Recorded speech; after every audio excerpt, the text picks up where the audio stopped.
Grabatzen ari garen unean gaueko 11 minutu bat igaro den honetan, Espainiak eta Italiak Eurokopako B multzoko bigarren jardunaldiko bigarren norgehiagokan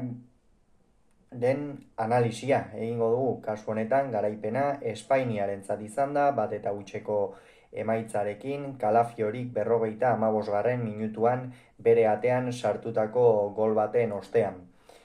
Gogoratuko dugu, bi taldeak irabazle izan zirela lehen norgehiagokan, batetik Espainiak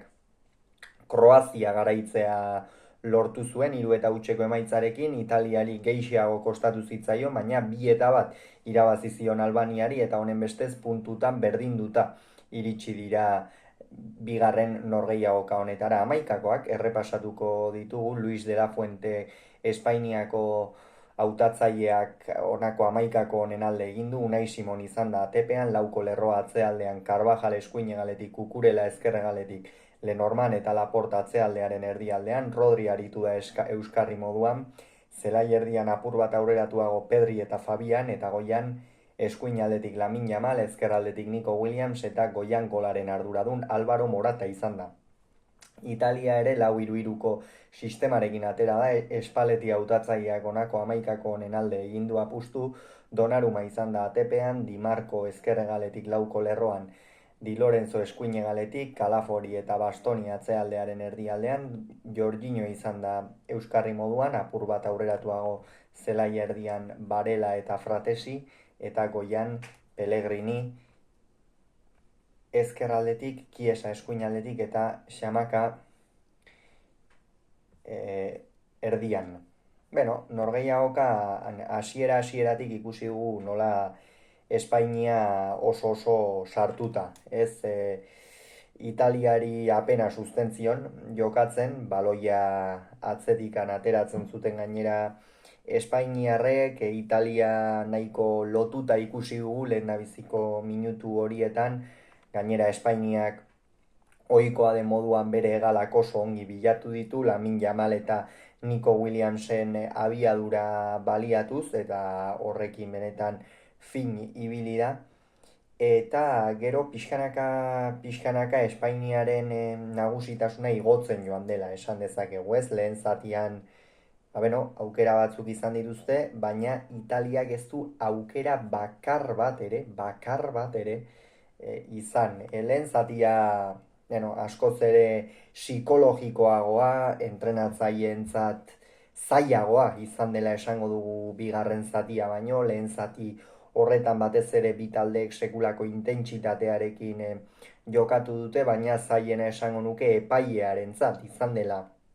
Epaileak gaurkoan galtza bete lan izan du eta soldata ongi irabazi du, zalantzari gabe nire aburuz behintzat. Gelsenkirchenen jokatu den norgehiagokan, Schalke 0-4 taldea jokatzen duen zelaian jokatu den norgehiagokan. Gero minutuak aurrera joan ala zelai erdiko jokalariak ere pixkanaka jokoan sartzen hasi dira. Pedrik sekulako lehen zatia egin du, baina batez ere lehen zatian jokalari bat aipatu behar da, ez? Lehengo norgehiagokan Kroaziaren aurka Espainia jokatu zuenean ikusi genuen Nico Williams behar bada etzela bere norgehiagokarik finena egiten ari, ez zuen inondik inora ere bere norgehiagokarik finena egin, baina aranon gaurkoan lehen zatitikan hasi da sekulako burua usteak sortu dizkio Italiako atzealdeari. Italiak 3 jokalari ere sartu behar izan ditu Di Lorenzori laguntzeko, bestela Nico Williams ia beti joan egiten zen, eta erakustaldia eman du Atletikeko jokalariak gaurkoan ere, esango dugu, naiz eta lehengo astean ez zuen norgehiagoka fin-fina egin, Lamine Yamalek gaurkoan ere eraman ditu, baina lehengo astean Laudorioak nabarmen Yamalek eraman zituen bezala, gaur Nico Williamsek haren nabarmenago eramango dituela iruditzen zain. Lehen zatia usnako emaitzarekin amaitu da, egia esan harritzekoa zen, batez ere Espainiak erakutsi duen nagusitasunagatik, eta kontutan hartuta Italia oso kamuz ibili dela batez ere erasoan, baina intentsitatez eta Espainia berdintzea lortu dute eta horren ondorio zein batean, horixe, lortu dute hor asentatzea ez. Bigarren zatian, lehen zatiaren afera edo ikusita aldaketa bikoitza egin du Espaletik. Jorginho eta Fratesi kendu ditu, bi hauek esan dugu, Italiak apenas izan du, jokatzeko aukerarik, apenas izan du atzetik irteteko aukerarik, eta Jorginho eta Franesi behar bada garrantzitsuak izatera deituta zeuden jokalariak gaurko honetan jokoa sortzeko eta aldatuak izan dira atxeden aldian, ala ikusi du Espaletik behintzat eta euren ordez Kanbiaso eta Kristante atera dira beste bi jokalari, hortxe, zelai erdianen jokatzeko. Eta, egin batean, esan daiteke naiz eta aldaketak egin Italiari ez diola funtzionatu, zergatik, lehen zatian bezala jarraitu duelako jokoak. Ez du hobetzerik izan, inondik inora ere Italiako selekzioak Espainiak berdin jarraitu du intentsitate berdinarekin, eta oso zail ipini zaio partida irabaztea ere Italiako selekzioari, eta Espainia mehatxatzen aritzen, behin eta berriz hegaletatik, Pedri ere esan dugu lehen zatian baina bigarren zatian are gehiago agertu da, eta barnetik are gehiago sartu dela esan daiteke, baita ere Fabianen parte hartzea ere gora zijoan, Kukurela beste behin ere oso erasokor ikusi dugu, eta azkenerako erdiraketa baten ostean, errebotean, kasu honetan Kalafioriri jo dio, eta honek egin du bere atean norgehiagokako gol bakarra. Merezi zuen Espainia gol hori, zalantzari gabe, eta hortxe Kalafiorik 55. minutuan egin du. Gainera, horren ostean, pentsatzen genuen, Italiak beste plus bat edo sartuko ziola norgehiagokari, eta Espainiak egin behar zuena egin du, ez? Kasu honetan ez intentsitatea jaitsi, eta horrek egin batean arrakastara edo eraman duela esan daiteke, zergatik hor jarraitu dutelako goian presionatzen, jokalari garrantzitsuek jarraitu dute protagonismoa izaten, Nico Williams ez da desagertu inongo momentutan, baloi guztiak bere ganazioa zen eta beti izkin egitera joaten zen, beti Di Lorenzo bilatzera, Di Lorenzori burua usteak sortzera, eta gainera lortu egin du. Naiz eta horixe, lehen zatian pare bat aukera izan ditu, bigarren zatian behar bada ez ditu hainbeste aukera izan, baina, egin batean bere atean Kalafiorik sartu duen gol hori pixka bat norgehiagokaren gidoia zuzen joan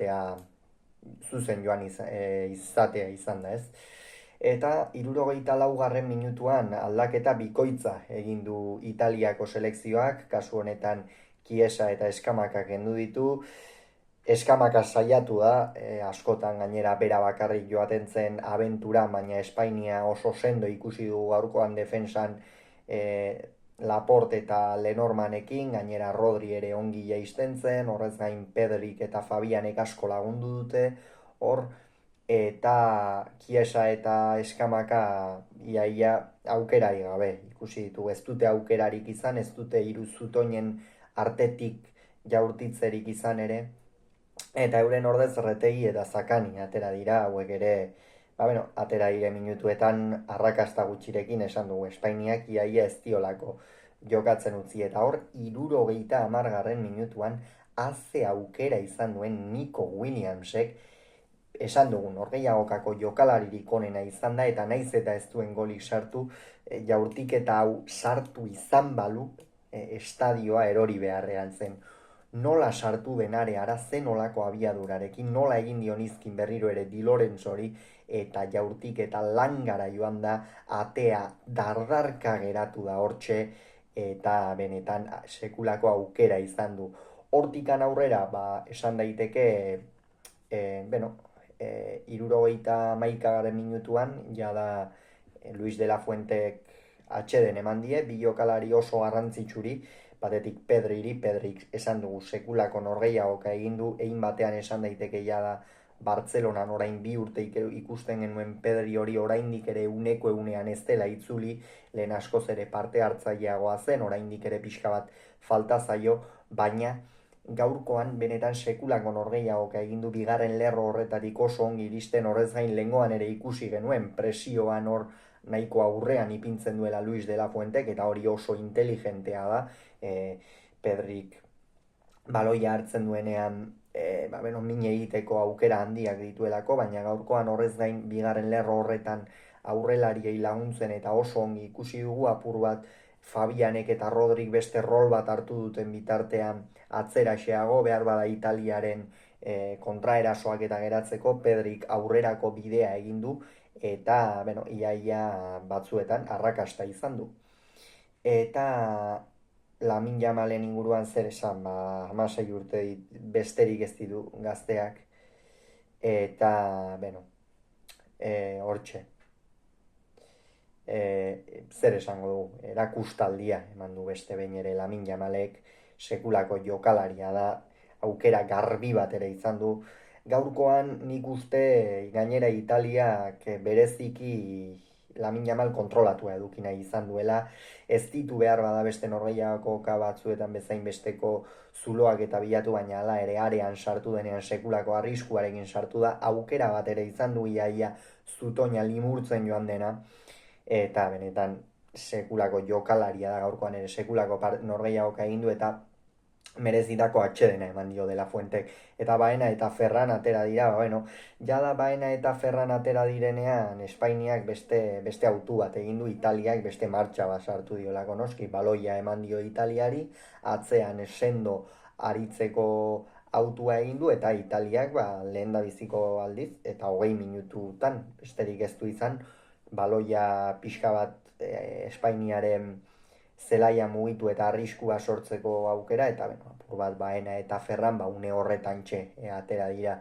Eta gero, 78. minutuan Nico Williams eta Álvaro Morata atera dira, Nico Williamsen inguruan hitz egin dugu, ezkerralde horretatik gaurkoan jokalari oso arriskutsua izan da, Di Lorentzori sekulako buruausteak sortu dizkio, beste 2 jokalari ere sartu dira, eta hala ere berdin joaten zen erakustaldia eman du Nikok, eta Álvaro Morata atera da, Álvaro Morata ere atera da, lehengoan zalantza zen, Morata gaur Italiaren aurka jokatzeko moduan izango zen, azkenerako izan da, 78 minutu jokatu ditu, Atletico Madrileko aurrelariak, eta hortxe, gaurkoan ere arriskua sortzen, demostratzen ez dela bakarrik areako bederatzi bat, baizik eta jokoan ere eragin handia duen jokalaria dela, eta euren ordez Aioze eta Oyarzabal atera dira, Aioze minutu ona jokatu ditu, arriskua sortu du area barruan ere izan ditu pare bat aukera, baina Gianluigi Donnarumak naiz eta gaurkoan Italiak partida galdu duenez, ez pixka bat bigarren plano batean edo geratu, ia denak atera behar izan dituen denak, golean ez du ezer egiterik izan, bera altxadenean justu zorte txarra izan baitute italiarrek, eta horixe, eta azkenik, Oyarzabal hortxe, gaurkoan saiatu da, baina ez du eraginik izan jokoan inondik inora, eta 82. minutuan Pellegrini kendu du, Raspadori atera da, Pellegrinik ere norgehiagoka oso diskretua, gaurkoan Italiak orokorrean bezala ez du arriskurik sortu, ez du egalean kontraerasorik harrapatzeko aukerarik ere izan, area barruan ere ez, eta horrela zaila da, eta Raspadori horixe. Italiaren minutu horietan saiatzen, baina aukera garbirik sortu ezinik. Esan bezala, Espainia gainetik pasa zaio, Italiak ez du aukerarik izan, eta honen bestez Espainiako selekzioa final 8etan izango da jada matematikoki, kontuan hartu behar baita bai Kroaziak eta bai Albaniak puntuan adutela eta Espainia jada 6 jabe dela, horrexegatik jada final 8etan dira Luis de la Fuenterenak, hauxe beraz esan beharreko, aurrengoan gehiago izango zuen, bitartean on izan agur.